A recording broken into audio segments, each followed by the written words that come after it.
In the Grimdawk universe of 40K, where demons, aliens, superhuman soldiers, and literal gods exist, you'd think the average human would be smart enough to hide under a rock and pray it doesn't explode.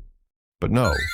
Instead, the Imperium hands some poor, underpaid factory worker a shovel and armor and sends him off to fight cosmic nightmares. And the wild part? Sometimes they actually hold the line.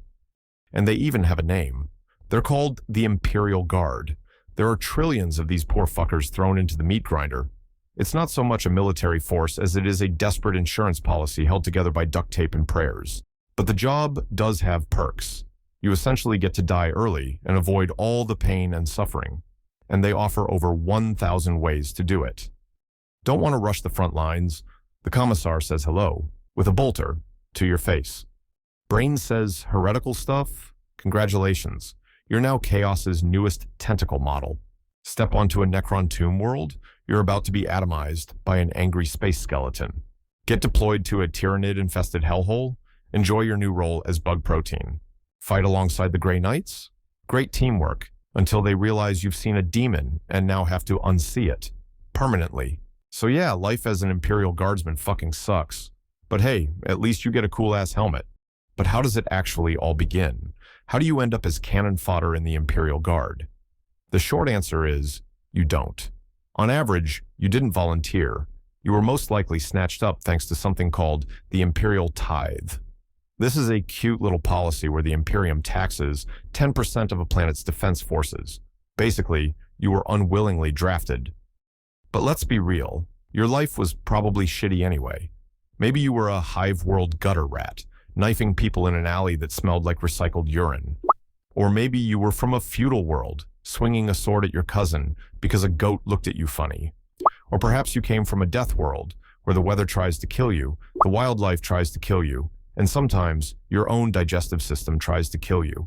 In any case, joining the Guard wasn't a step down. It was more of a promotion into a slightly different brand of suffering. Same despair, but with a new uniform. Now, in some cases, you don't even get the luxury of being drafted. You're straight up born for the honor of dying. Take Krieg, for example. That lovely little radioactive planet doesn't recruit soldiers. It mass produces them. Literally. On Krieg, they cook up Guardsmen in test tubes like a baby factory. No birthdays and no fanfare. Just a serial number slapped on your skull so command can efficiently check you off the list once you explode in a trench somewhere. Names would just be a waste of resources. Your entire purpose is to be born and die, all in the name of the Emperor, who probably doesn't even know you exist, and wouldn't care even if he did. Because recruitment into the Imperial Guard is basically space roulette, the quality of soldiers ranges from elite warriors to confused cavemen who've never seen a gun before, which also means their training and experience vary wildly. And you'd think the Imperium, with all its glorious bureaucracy, would at least offer a decent onboarding program. But you'd be wrong. Most Guardsmen receive anywhere between 15 hours and 4 months of training, depending on how long it takes them to get to their war zone destination. Training usually ends when the transport ship doors open and someone hands you a laser gun with the helpful instructions to point this at the enemy and try not to die too fast. That's it. They basically just want you to hold the line until you die, which will probably be about 10 minutes if you're lucky.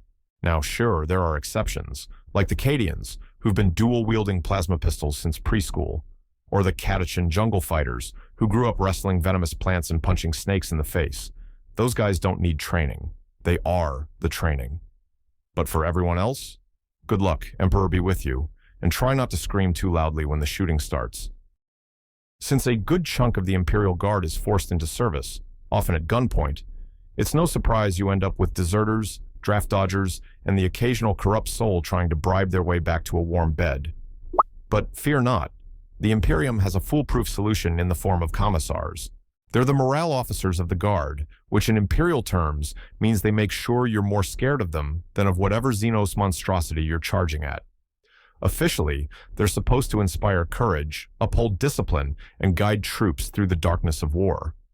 Unofficially, they maintain order with a smile and a bolter to the head. Nothing boosts loyalty like watching your squad mate get blasted in the head. Now, in terms of gear, it varies wildly across Imperial Guardsmen, as it depends on whatever rusted junk their homeworld could slap together. Some lucky bastards get freshly mass-produced equipment, while others are stuck with straight-up garbage they looted from a dead guy. Honestly, the Imperial Guard might be the original hipsters. They were rocking vintage before it was cool. But why all the antique cosplay? Well, because the Imperium has a pathological fear of innovation. Any new tech is basically heresy. Instead, they trust ancient designs that have been blessed and possibly smeared with holy engine oil. So, you'll see troops using autoguns, basically AK-47s, or tanks that guzzle good old gasoline. But no matter what planet you're from, there's one weapon that binds all guardsmen together in shared mediocrity: the laser gun. It's reliable, easy to fix, and plenty deadly when shot in groups. Still, it's the Imperium's favorite because it won't jam, and it's cheap. And uniforms? There's no dress code. This isn't the Space Marines.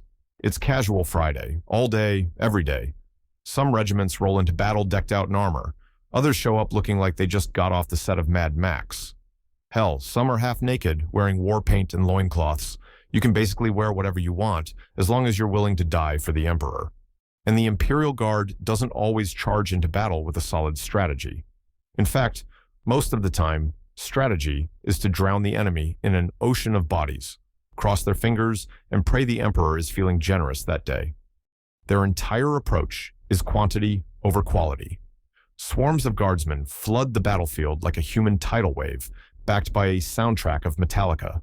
Laser gun volleys light up the sky like a fireworks show, while tanks rumble forward with artillery fire. Somewhere in that mess, there's probably a lieutenant screaming something that sounds vaguely like a tactic. To outsiders, the average guardsman looks like a speck of nothing, just one more poor sucker born into the grim, dark future. But funnily enough, it's often the relentless suffering of these anonymous nobodies that actually wins wars. Not that they'll live long enough to brag about it. Now, if by some miracle, or sheer spite, you manage to survive 10 years in the Imperial Guard, congratulations! You've earned the right to retire. Sounds nice, right? Well, don't start packing just yet. You're not going home.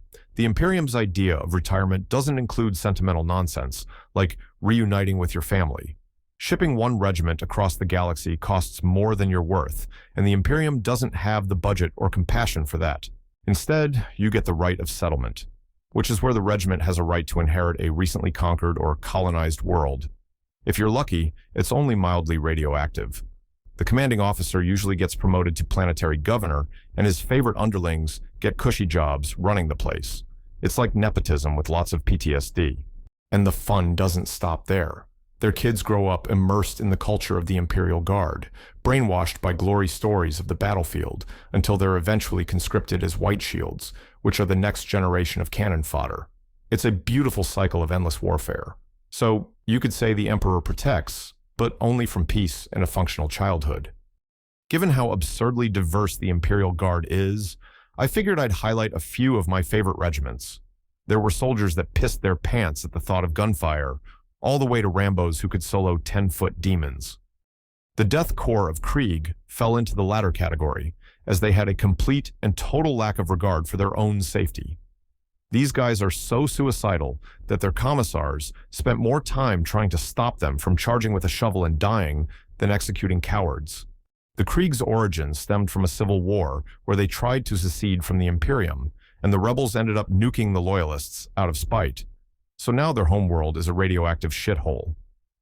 Due to their planet's betrayal to the Imperium, the descendants of the Krieg sought some crazy validation and atonement from the Emperor. Since then, they've tried to win back Big E's love by volunteering for every war zone that looked like a death trap. Retreat is blasphemy, surrender is heresy, and dying in a glorious, pointless charge is basically foreplay. Also, fun fact, most of them are vat-grown clones and combat-ready by age 16. So, if you ever feel unaccomplished, just remember there's a teenager in a gas mask somewhere, charging the line against 9-foot orcs with nothing but a shovel. Now, if the Kriegsmen are the suicidal maniacs of the Imperial Guard, then the Cadian shock troopers are the disciplined overachievers who actually read the manual before charging into hell. Widely considered the best of the best, second only to the Space Marines, the Cadians were born on a fortress world that no longer exists. On Cadia, every citizen was a soldier. Children learned to strip, assemble, and fire a lasgun before they could write. Unlike the trench-digging lunatics of Krieg, Cadians actually believed in things like strategy, discipline, and not dying instantly. They could shoot straight, take orders, and survive long enough to shoot again, which in the 41st millennium is basically the equivalent of a miracle. Even after Cadia got yeeted off the galactic map, its soldiers didn't get the memo. They're still out there, still fighting, still yelling Cadia stands. And as long as one pissed-off Cadian with a lasgun is still breathing, it truly does still live on. New generations are now born and raised on warships because Cadia physically no longer exists. But recruits from other worlds can try to join them if they survive the training. Unsurprisingly, most don't. In fact, these guys are so iconic that other regiments cosplay them. Their gear, formations, and tactics are copied across the Imperium in the hopes that being a Cadian means you almost have a fighting chance. However, if any other regiment would stand a chance, it'd be the Catachan jungle fighters. They're notorious for producing some of the deadliest humans in history, which isn't a surprise, considering they all come from the death world of Catachan. This jungle hellhole is literally Australia on 10 different types of steroids. The place is one giant, carnivorous jungle where everything, plants, animals, even the dirt, is trying to murder you in creative and excruciating ways. It's so hostile that even space marines stay the fuck away. On Catachan, you don't train to be a soldier. You survive long enough to be one. There's no recruitment process, just the unspoken rule. If you lived past childhood, congratulations, you're qualified. It's pure natural selection at its finest. Only the strong reach adulthood, and by that point, they've already killed more things than most guardsmen do in their entire careers. Generations of this madness have bred absolute units, walking mountains of muscle with nerves of steel. So, when the Emperor calls, they answer, not out of loyalty, but probably because the battlefield is less stressful than their own backyard.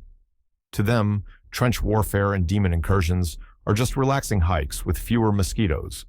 Not every regiment in the Imperial Guard is as badass as the Catachan jungle fighters. There are some Imperial Guard regiments scraped from the absolute shitholes of the galaxy where even basic hygiene doesn't exist. Take the Tangar Woad warriors, for example. These guys show up to gunfights wearing loincloths and wielding spears. Their armor is war paint, and their doctrine is optimism. Their official battle cry is, "Belief will conquer bullets." Yes, they genuinely think they can shrug off laser fire with the raw power of positive thinking. Then there's the Atillan Rough Riders, who are basically spacefaring Mongols. These lunatics charge into battle on genetically modified horses with no brakes and no fear. And to make things worse, they refuse to bathe or wash their clothes, because their culture values smelling like a fermented death world. These Imperial Guard regiments bring their own brand of insane to the Imperium's eternal war machine. Whether it's blind faith, feral horsemanship, or an allergy to soap, they've all got one thing in common. The Emperor calls, and they show up, covered in dirt, half naked, and ready to die in the dumbest way possible. That concludes today's episode. Don't forget to like and subscribe. Please feel free to comment below on which topic I should cover next. If you'd like to support the channel, there's a Shopify store linked in the description for Warhammer LEGO figurines. I also have a Discord if you're interested in joining.